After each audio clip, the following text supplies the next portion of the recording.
Good morning class 12। आज हम अपना नया चैप्टर स्टार्ट करेंगे, chapter number 11 modern Indian art यानी कि आधुनिक भारतीय मूर्तिकला। तो आप पेज नंबर देखिए, पेज नंबर 95 स्टार्ट करते हैं हम।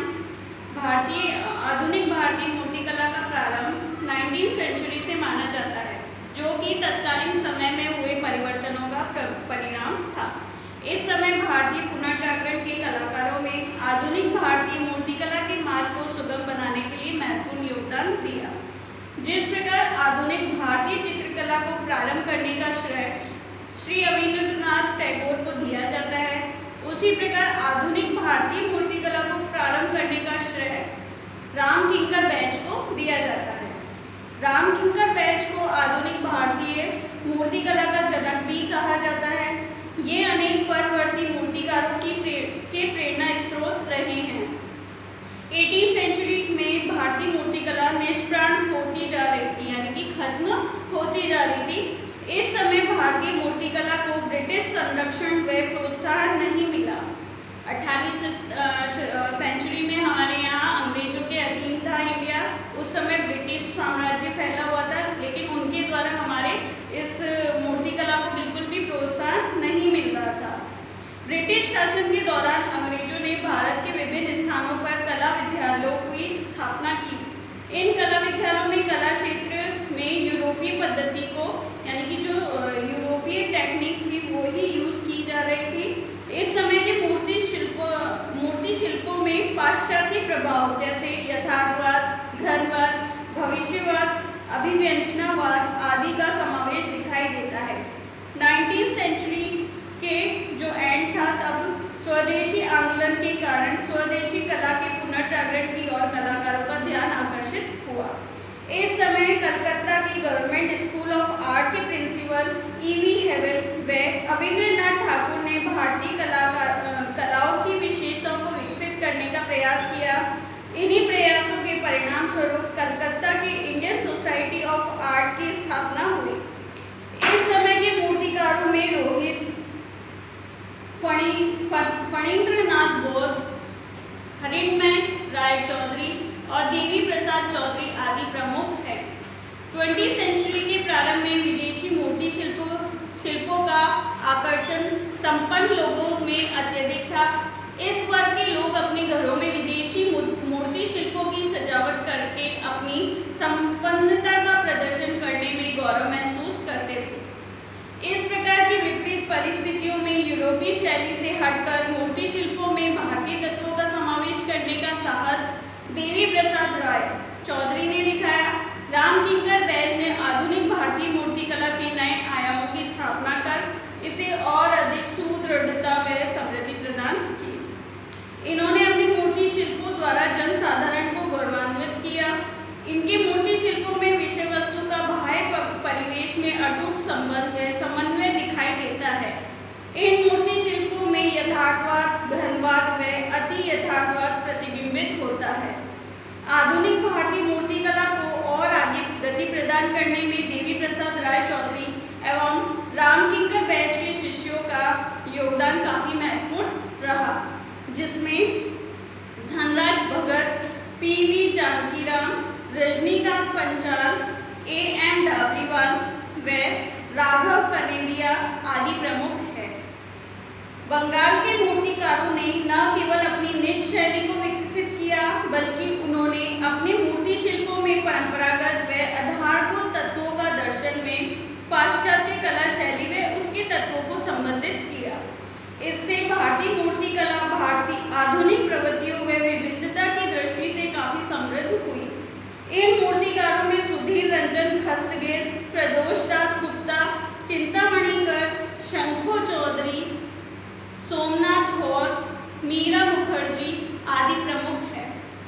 चिंतामणिकर के मूर्ति शिल्पों में वर्तमान, भविष्य व भूत का समावेश एक साथ देखा जा सकता है। शंखो चौधरी की मूर्ति शिल्पों में लोक व आदिवासी कला का समन्वय दृष्टिगत रहता है। सोमनाथ हॉर ने युद्ध व अकाल की विभीषिका के मार्मिक भावों को अपने मूर्ति शिल्पों में प्रभावित रूप से अभिव्यक्त किया है। आजादी से पहले व बाद के कुछ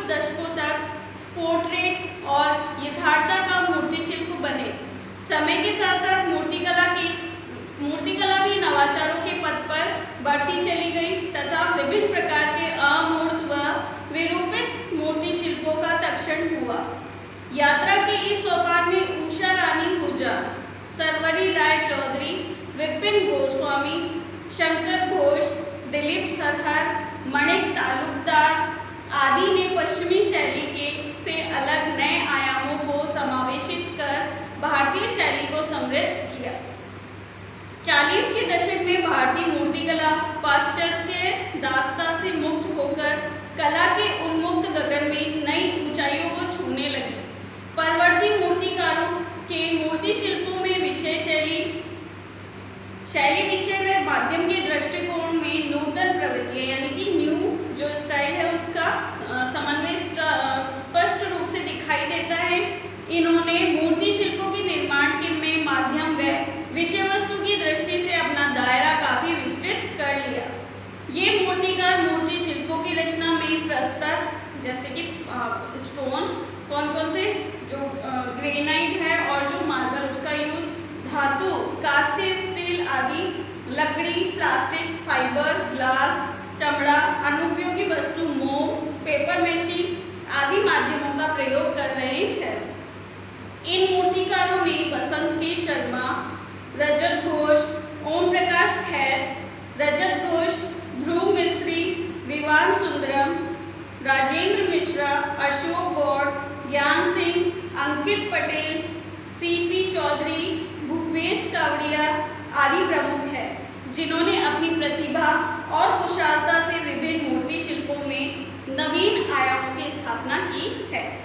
मूर्ति शिल्पों के क्षेत्र में सतत रूप से होने वाले परिवर्तनों का ही परिणाम है कि आज के मूर्ति शिल्पों के स्वरूप में काफी भिन्नता देखने को मिलती है, जिससे मूर्तिकारों ने निजस्व व नवीनता को महत्वपूर्ण स्थान दिया। आधुनिक मूर्तिकला की प्रमुख विशेषताएं 7 विशेषताएं हैं। पहला, परंपरावादी बंधन से मुक्त, परंपरा के विकासवादी स्वरूप का मूर्तन, विषय माध्यम व अभिव्यक्ति में स्वतंत्रता, सरलीकृत स्वरूप का विकास, स्वतंत्र मूर्ति शिल्पों का मूर्तन, वैश्विक दृष्टिकोण का विकास, वैश्विक कला सिद्धांतों का समन्वय। अब हम पढ़ेंगे राम किंकर बैच के बारे में, जिन्हें आधुनिक भारतीय कला का जनक कहा जाता है।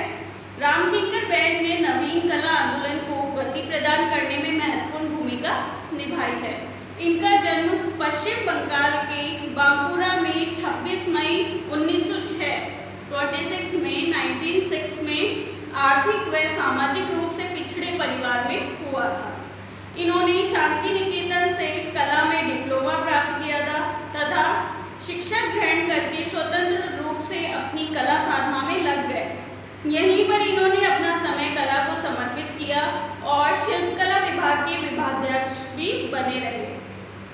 इनकी कला शैली में निज शैली के नए प्रतिमानों की स्थापना हुई। निज शैली यानी इनके द्वारा ही एक नई जो स्टाइल है उसका प्रारंभ किया गया। इन्होंने विभिन्न माध्यमों जैसे मिट्टी, पत्थर, कंक्रीट, कांस्य इनमें मूर्ति शिल्पों की रचना की।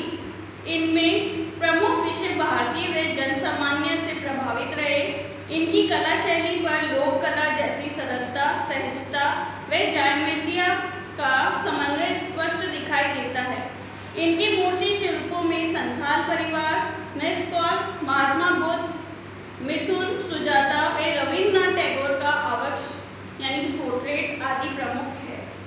ये प्रथम भारतीय मूर्तिकार है जिन्होंने सीमेंट व कंक्रीट माध्यम का प्रभावशाली ढंग से प्रयोग किया मूर्ति शिल्पों की रचना की।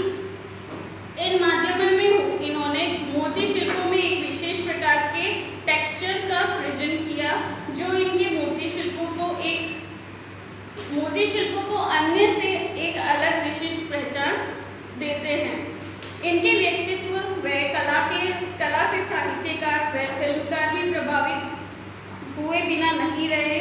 इन पर कई पुस्तकें भी लिखी गई जैसे आर शिवा राम कुमार द्वारा रचित राम किंकर्स यक्ष यक्षी, सोमेंद्रनाथ बंदोपाध्याय द्वारा रचित माई डेज विथ राम किंकर व प्रोफेसर राम रामचंद्रन द्वारा रचित the man and the film का निर्माण भी प्रारंभ किया गया था, लेकिन ऋतिक घटक की मृत्यु हो जाने के कारण यह फिल्म अधूरी रह गई। इनके मूर्ति शिल्पों में अभिव्यंजनावाद व अति यथार्थवाद का प्रभाव देखने को मिलता है। इनके द्वारा जीवन पर्यंत कला के क्षेत्र में दिए गए योगदान के लिए इन्हें पद्म भूषण, जो कि 1970 में दिया गया था, 2 अगस्त 1980 में इनका देहांत कोलकाता में हुआ, जिससे कला जगत को अपूर्णीय क्षति हुई। मिस्कॉल, जो कि इनके द्वारा बनाई गई मूर्ति है। मिस्कॉल मूर्ति शिल्प की रचना 1956 में राम किंकर बैच द्वारा की गई, जो कि शांति निकेतन में स्थापित है। इनका ढांचा बनाने में लोहे का उपयोग किया गया है, जिस पर आकार बनाने हेतु सीमेंट, रोड़ी व बजरी का प्रयोग किया गया है। इस स्मारकीय मूर्ति शिल्प में 2 स्त्रियों व बालक को तेज गति से जाते हुए दर्शाया गया है। ये चावल की मील में काम करने वाली मजदूर स्त्रियां हैं, जो मील के सायरन की आवाज़ सुनाई दी है, जिससे वह मील की तरफ तेजी से प्रस्थान कर रही है। इनके पास कपड़े सुखाने का समय भी नहीं, इसलिए वह दौड़ते हुए कपड़े सुखा रही है, जो कि आप पिक्चर नंबर 1 में देख सकते हैं। इस संयोजन में आकृतियों को क्लिष्ट मुद्राओं में गति के साथ दिखाया गया है। तेज गति दिखाने के लिए स्त्रियों के वस्त्रों को उड़ते हुए, पैरों से मिट्टी को उछलते हुए प्रदर्शित किया गया है। एक स्त्री को आगे की ओर झुकते हुए, आगे की ओर देखते हुए व दूसरी को पीछे की ओर देखते हुए दिखाया गया है।